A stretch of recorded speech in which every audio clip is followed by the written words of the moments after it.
प्रधानमंत्री नरेंद्र मोदी ने इस बात के संकेत चुनाव प्रचार के दौरान दिए थे। जब उनका आखिरी चुनाव प्रचार था उस दिन उन्होंने कहा था कि अब सीधे वो शपथ ग्रहण में आएंगे और ऐसे में माना जा रहा है कि प्रधानमंत्री नरेंद्र मोदी भी शपथ ग्रहण समारोह में पहुंचेंगे। एनडीए के बड़े नेता शामिल होंगे। आयोजन को भव्य बनाने की तैयारी है। सियासी हलचल भी लगातार तेज है। लगातार बैठकों का दौर शुरू हो चुका है और सरकार गठन को लेकर भव्य तैयारी हो रही है। शपथ ग्रहण समारोह को लेकर गांधी मैदान में तैयारियां शुरू हो चुकी हैं। आनंद ज्यादा जानकारी के साथ जुड़ चुके हैं। आनंद, भव्य तैयारी हो रही है शपथ ग्रहण को लेकर। जानकारी है कि पीएम भी पहुंच सकते हैं। जी देखिए, 20 तारीख ने बता रहे हैं कि 20 नवंबर को बिहार में एनडीए सरकार का शपथ ग्रहण समारोह होगा और जिसकी बड़ी तैयारी गांधी मैदान में शुरू कर दी गई है और 20 तारीख तक गांधी मैदान को आम लोगों के लिए बंद भी कर दिया गया है। जाहिर तौर पे इस शपथ ग्रहण समारोह को बड़े पैमाने पे करने की तैयारी है और एक बड़ा मैसेज देने की भी तैयारी देश भर में, बिहार के साथ साथ देश भर में एक बड़े मैसेज की तैयारी एनडीए के शपथ ग्रहण समारोह में की जा रही है। खबर ये भी बताया जा रहा है कि प्रधानमंत्री सहित एनडीए के जो बड़े नेता हैं देश भर के, वो भी इस शपथ ग्रहण समारोह में शामिल हो सकते हैं और ताकि ये एक और भी बड़ा मैसेज गांधी मैदान से जाए। जाहिर तौर पर गांधी मैदान में इसके पहले भी कई बड़े आयोजन हो गए हैं। नीतीश कुमार जब पहले मुख्यमंत्री वो गांधी मैदान में उन्होंने शपथ लिया था और उसके बाद ये बड़ा मौका है जब गांधी मैदान में एक बार फिर से नीतीश कुमार के सरकार का शपथ ग्रहण समारोह होगा और इसे न सिर्फ बड़े पैमाने पे करने की तैयारी है बल्कि खबर ये भी आ रही है कि जिस दिन शपथ ग्रहण समारोह उस दिन ज्यादा से ज्यादा मंत्री भी शपथ ले सकते हैं।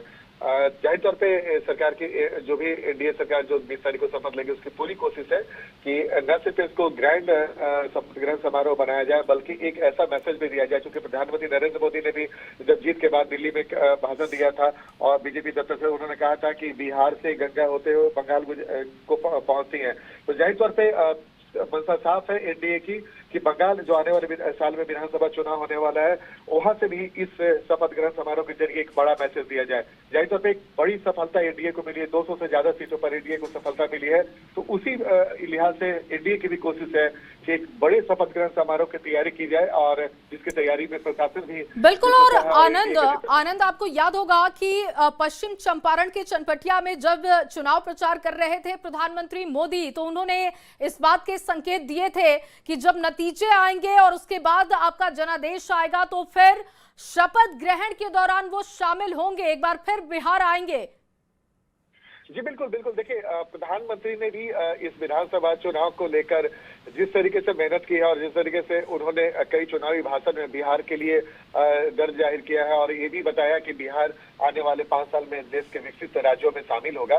जाहिर तौर पर प्रधानमंत्री ने भी बार बार अपने बच्चों से ये भी कहा है कि नरेंद्र और नीतीश की जोड़ी, 2 बेटे मिलकर बिहार को बहुत आगे बढ़ाएंगे।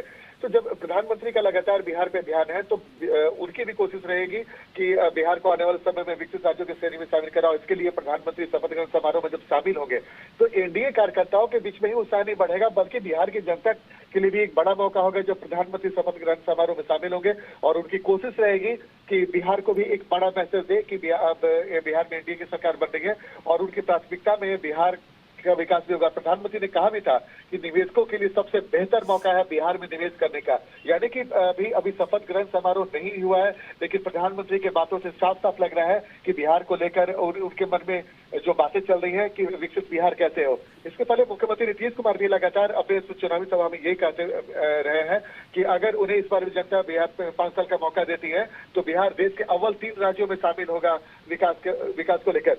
तो प्रधानमंत्री से लेकर मुख्यमंत्री तक दोनों की चिंता एक ही है कि बिहार कैसे तेजी से विकसित हो और जब शपथ ग्रहण समारोह में प्रधानमंत्री शामिल होंगे, एनडीए के बड़े नेता शामिल होंगे तो वहां पे मन से भी एक बड़ा मैसेज न सिर्फ बिहार को बल्कि देश को भी दिया जाएगा कि बिहार अब बहुत तेजी से आगे बढ़ने वाला है। तो जाहिर तौर पर प्रधानमंत्री के इस शपथ ग्रहण समारोह में शामिल होने के बाद एनडीए के नेताओं और कार्यकर्ताओं के उत्साह के साथ साथ बिहार के लोगों के लिए भी बड़ा मौका होगा जब प्रधानमंत्री शपथ ग्रहण समारोह में शामिल होंगे। जी बिल्कुल आनंद, और इसको लेकर लगातार बैठकों का दौर भी जारी है। जानकारी इस बात को लेकर भी है कि ग्रैंड सेलिब्रेशन दिखाई देगा और जाहिर तौर पर जब जनादेश बड़ा है तो फिर तैयारी भी भव्य होगी। आनंद, क्या कोई और जानकारी मिल पा रही है कि उस दिन किस तरीके से मंत्रिमंडल को लेकर जो बातचीत चल रही है, कितने मंत्री शपथ ले सकते हैं, इसको लेकर कोई इनपुट अब तक?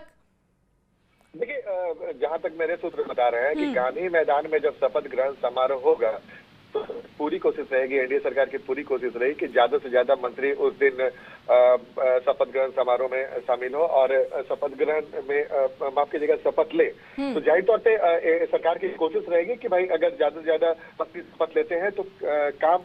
और अब मैं आपको बता दूं कि पिछले बार भी 100 दिनों का एजेंडा तय किया गया था, इस बार भी 100 दिनों का एजेंडा तय करने की तैयारी हो रही है।